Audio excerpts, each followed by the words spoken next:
भी गुरु भाइयों को हरिहर स्वागत है आप सबका हमारे YouTube चैनल पर। आज चर्चा करेंगे कि डॉक्टर संतोष भदौरिया कैसे श्री राधारमण मिश्र जी से मिले और क्या हुआ। किसी संस्कारवश संतोष भदौरिया भी बाल्यकाल से ही संत महात्माओं की तरफ आकर्षित होते रहे थे। अध्यात्म में ज्यादा मन लगता था, लेकिन गांव समाज का माहौल ऐसा था कि उनकी मूल चाहत कहीं दबी ही रह जाती थी या शायद अध्यात्म में जाने का समय नहीं आया था। फिर भी झुकाव तो बना ही रहता था। इसी झुकाव के चलते अपने आप से कुछ कुछ प्रयोग करते रहते थे। कभी ध्यान करने लग जाते थे, कभी दूसरे व्रत। चूंकि कोई गुरु नहीं थे, इसलिए दिशा भी तय नहीं थी। फिर भी स्वप्रयासों में कोई कमी नहीं थी।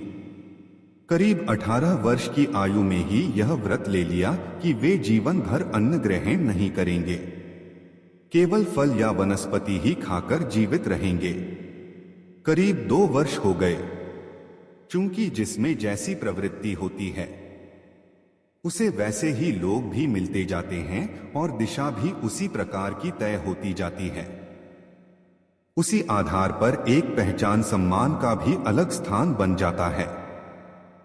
इसी आलोक में कानपुर के मित्र ब्रिजेश अवस्थी ने उन्हें बताया कि हमारे एक गुरु हैं, श्री राधारमण मिश्र जी फतेहपुर के वरिगवा गांव में रहते हैं।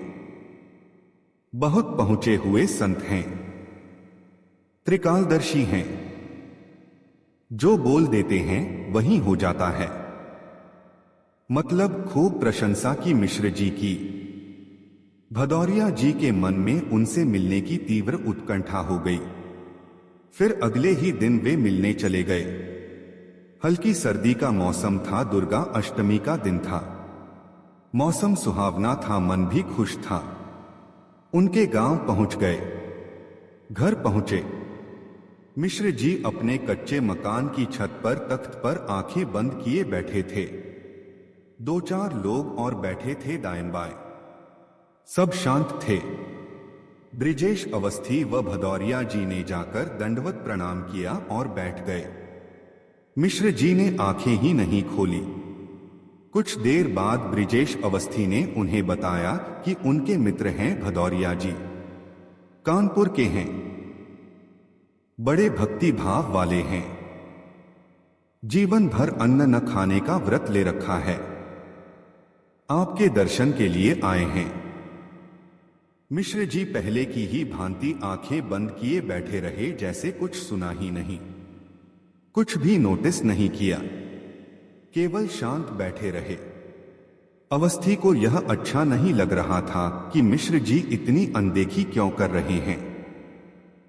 भदौरिया जी से तो नजरें ही नहीं मिला पा रहे थे। 4-5 मिनट बाद अवस्थी फिर उठे और मिश्र जी के कान के समीप गए। उन्हें लगा कि उम्र के चलते मिश्र जी कुछ कम सुनने लगे हैं। हो सकता है उन्हें आने का पता ही न चला हो या फिर सुना ही न हो। फिर थोड़ा जोर से बोले कि हमारे मित्र हैं भदौरिया जी, भक्तिभाव वाले हैं, आपका आशीर्वाद लेने आए हैं। जीवन भर अन्न न खाने का व्रत ले रखा है। मिश्र जी ने फिर भी आंखें नहीं खोली, पर कुछ क्षण बाद अवधि मिश्रित गवई बोली में कुछ शब्द कहे, केवल एक वाक्य कि कालते खाए लगी हैं, यानी कल से खाने लगेंगे। अब इतना सुनते ही भदौरिया जी का तो अंदर ही अंदर पारा चढ़ गया, क्रोध आने लगा।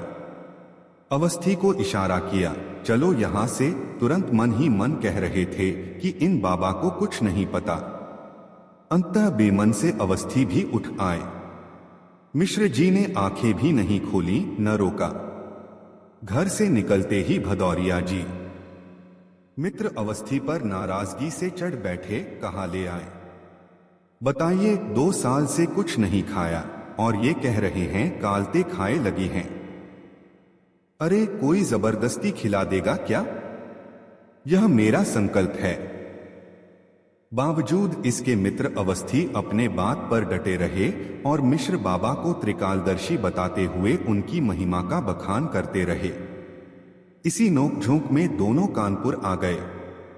आगे की चर्चा के लिए वीडियो को लाइक शेयर और चैनल को सब्सक्राइब करें। तब तक के लिए सभी गुरु भाइयों को हरिहर।